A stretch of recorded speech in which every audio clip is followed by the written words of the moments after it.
Hi friends, I'm back with the last episode of this series. Today we will talk about the Sunrisers from Hyderabad. This is a team that is been pretty stable. They have a solid core on which they work. They have a lot of good Indian fast bowlers. That is some of their strength that they bring in with their squad. Their key players are Rashid Khan, the spinner from Afghanistan, and David Warner. And Kane Williamson has been key for them, performing different roles for the team. You know, being an opener, sometimes being in the middle order, being a finisher. He's done all the roles for Sunrisers Hyderabad. They had the least number of releases before the auction this year, and none of them have been well-known big names as such. So let's go through some of the releases that Sunrisers Hyderabad has had, and are there any holes in their lineup that they are trying to fill. The first big decision that they made was on the big, tall, lanky Australian fast bowler Billy Stanlake.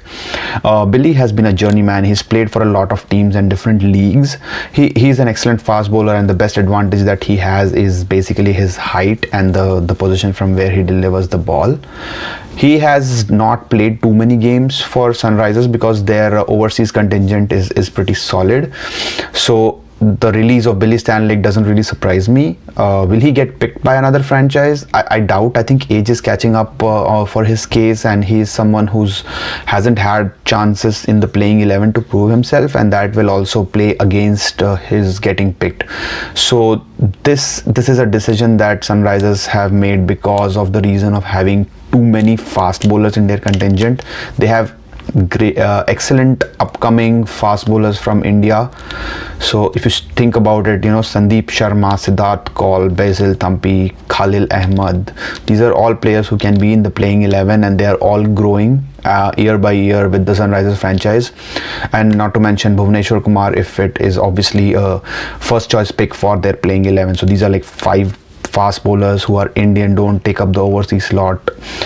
So this is something that they always think about when making any type of a decision, their contingent of fast bowlers. Honestly, I'm a little surprised that they didn't release at least one of these 5 guys, because in a way, you know, they would get an opportunity with some other IPL team and probably get to feature in the playing 11 as well. With Hyderabad, there's so much fast bowling talent in their team that they don't really play all these players in the 11, obviously, and that's why a lot of them spend the whole season in the bench. There's a lot of learning, no doubt, but being on the field is something they would want to do. So that was a little bit of a surprise for me that none of these got released. But again, I think they still want to keep their core strength and their bench strength handy. The next player that got released is Fabian Allen, West Indies all-rounder. He's someone who did not get a game, I think, for Sunrisers, and he's not really a super fit for the Sunrisers way of thinking. I think they want a hard-hitting finisher. That's what they're lacking right now, and Fabian Allen, who's bought in to potentially fulfill that role, didn't really showcase that much of a promise, and that's the reason he got released.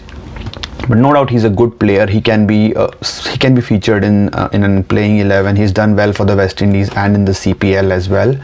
Will he get picked? I am not very sure. If it would have been a mega auction, then there was a chance, but in the mini auction, when the purses are small as well, there's a chance that he may not get picked, and most of the teams have their solid base behind them. Someone like a Royal Challengers Bangalore is his only chance, I would think, because they have released similar players. So someone like a Pawan Negi, Gurkirat Maan, spin bowling all-rounder. These are people who they want to replace and find good all-rounders. So there's a chance that RCB may think about him, but I seriously doubt that he'll get picked. The next 3 players that I have are young rookie Indian players. They haven't had a chance to play in the playing 11, but they've been with the setup for a couple of years now. I think what they got from the IPL is a lot of learning experience, being in the same dressing room as someone like David Warner and Kane Williamson is big for small players that come from, say, the Karnataka Premier League or the Tamil Nadu Premier League. Tina Trajan is such a story. He's been such a revelation. He performed in the IPL and he showcased his talent. He bowled all those Yorkers. He was the bowler with the maximum number of Yorkers in the IPL 2020. So that obviously helped him get his place in the Indian team. He actually made his debut in all 3 formats for India on the tour of Australia, which was like a dream come true for him. He's someone who can be seen as a role model by some of these younger players. Let's talk about the releases. So Sanjay Yadav is the first person who got released. He is a spin bowling all-rounder. He can be a good hitter, but his focus mainly is as a spin bowler. Bowling is his better suite, being an all-rounder. The next player that got released was Y Prithviraj. He is also a bowler and batsman together. He bowls medium pace and he can be a good finisher. He also did not get a chance in the playing 11, but there is promise. He must have learned a lot from his dressing room. And the last player who got released is Sandeep B. Sandeep has been with the setup again for a couple of years, and he's an Andhra player as well. He has had the opportunity to be in the dressing room with these guys, but I think the emergence of Priyam Garg is what has worked against him being in the squad. He is a good middle order batsman. He's been very successful in the domestic cricket, and if he has a good Syed Mushtaq Ali Trophy, there's a chance that he may get picked by some of the other franchises. So I think for all these youngsters, I think they need to focus on domestic, and that's what will help them get into the squads, if not in the mini auction, then at least in the mega auction that happens in the next IPL. So good luck to all of these youngsters. Sunrisers is a good team to have had the chance to feature in, because of the leadership that they have and also the coaching that they have. This is something like an opportunity for them to continuously learn and grow in the domestic circuit, and then eventually I think they will make it big. These are all talented players, and that's the reason why they got picked in the IPL itself. So nothing shameful in them being released.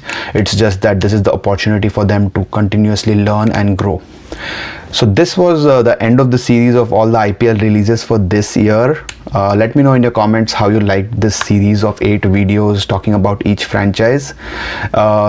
Post your comments about what you want to hear next. I will be doing a feature on India and England test squads next. We have the tournament coming up between India and England. It's a 4-test series, and it's going to be very important to look at it in terms of the overall test championship as well. If England want to have a chance to reach the finals and play in Lords at their home ground, they need to have a great series in India, which is not at all an easy task. England is a good squad, but India is up on confidence after their amazing tour to Australia. So let's see what their squads look like in the next episode, and then we'll compare some of the key battles that will happen in that England versus India series as well.